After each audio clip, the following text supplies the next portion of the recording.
Di tahun 2021 lalu, Korea Selatan membuat serial drama bergenre horor misteri yang berjudul Squid Game. Serial drama yang diproduksi oleh Netflix ini banyak diperbincangkan berkat konsep survival yang intens, yaitu dengan memberikan bumbu kebrutalan pada permainan anak-anak.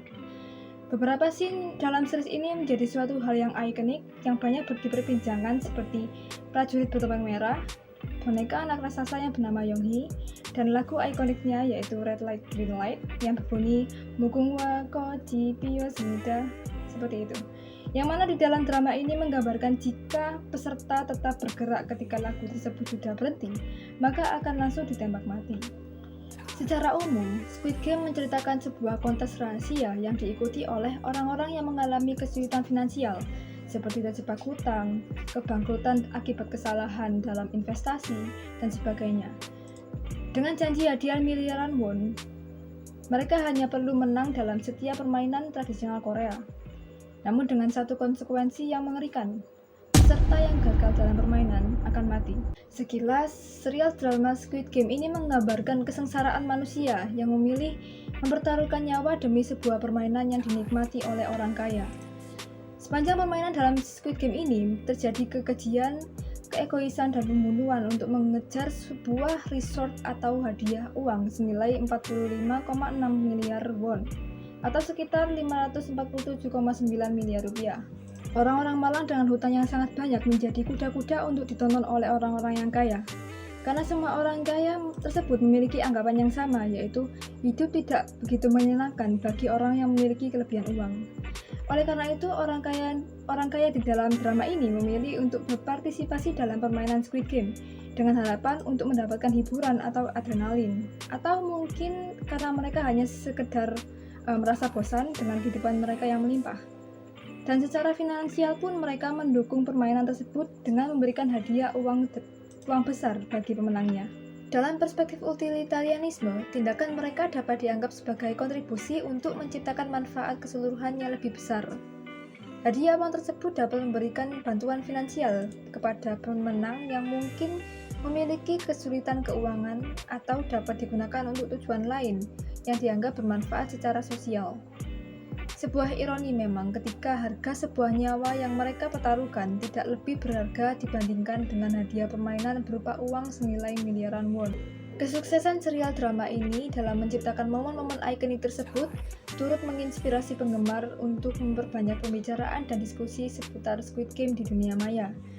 Termasuk saya yang pada kesempatan kali ini akan menganalisis dan mengkaji beberapa adegan atau scene yang menunjukkan adanya bentuk pemikiran sosial politik dalam serial drama ini. Pemikiran politik yang tersirat dalam storyline drama ini berkaitan dengan pemikiran state of nature dan social contract yang dikemukakan oleh ahli bernama Thomas Hobbes. Dan di video ini saya juga akan sedikit menyinggung mengenai tatanan masyarakat yang dirusak kapitalisme.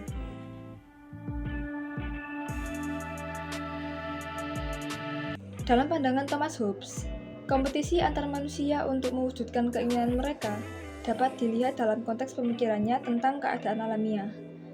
Keadaan tersebut terlihat pada episode 1, di mana karakter berkompetisi pertama kali dalam scene ini ditunjukkan oleh Song Gi-hun melawan The Recruiter.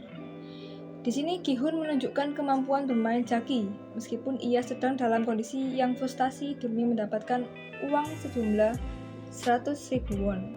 Karakter kompetisi lainnya ditunjukkan oleh Cho Sang-woo yang menipu Abdul Ali dengan memberikan strategi palsu agar ia lolos dari permainan kelereng. Karakter yang dilakukan oleh Sang-woo ini menunjukkan pandangan Hobbes tentang sifat kodrat manusia sebagai makhluk egois yang cenderung mengutamakan diri sendiri. Dan tindakan-tindakannya tidak dituntun oleh akal sehat, tetapi dipandu oleh nafsu.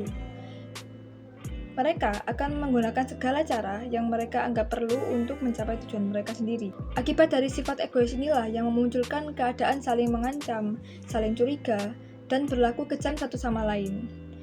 Kondisi ini menciptakan kondisi ibarat manusia bagaikan serigala terhadap manusia lainnya, di mana pada drama ini ditunjukkan pada episode 5, tepatnya pada menit ke-10. Dan di dalam cuplikan adegan tersebut, sangat jelas menunjukkan sikap curiga Chan Doksu terhadap anak buahnya. Doksu merasa ada pengkhianatan di antara anak buahnya. Dan menurut Gi-hun pun, anak buahnya bisa saja melakukan pengkhianatan karena ingin menyingkirkannya. Sebab ialah peserta yang paling kuat di antara peserta lainnya. Memang dalam drama ini, Chang Dok-soo digambarkan pemain yang sangat kejam dan banyak melakukan pengkhianatan serta tidak berperasaan, seperti apa yang dibayangkan oleh Thomas Hobbes.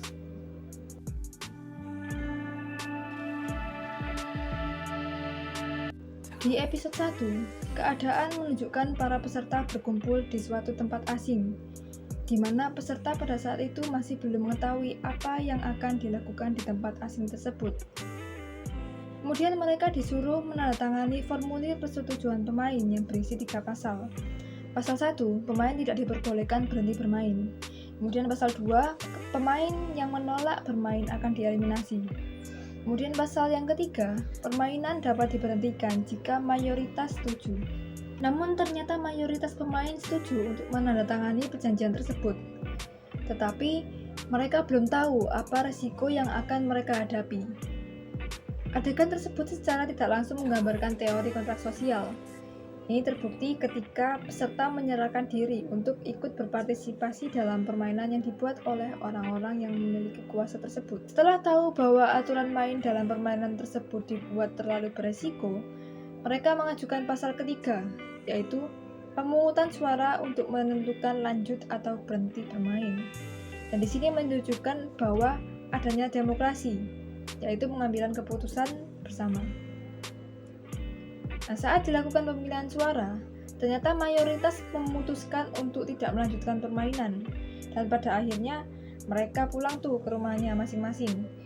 Nah, namun ketika pulang, mereka kembali di kehidupan yang rumit, sehingga mereka berpikir untuk kembali berpartisipasi pada permainan tersebut. Adegan ini menunjukkan bahwa panitia Squid Game sudah memberikan kesempatan peserta untuk berhenti bermain. Dan ketika mereka kembali, itu atas kemauan mereka sendiri. Panitia Squid Game juga tidak pernah memaksa mereka untuk ikut dalam permainan itu. Hal tersebut sangat menggambarkan kapitalisme dalam dunia nyata, teman-teman.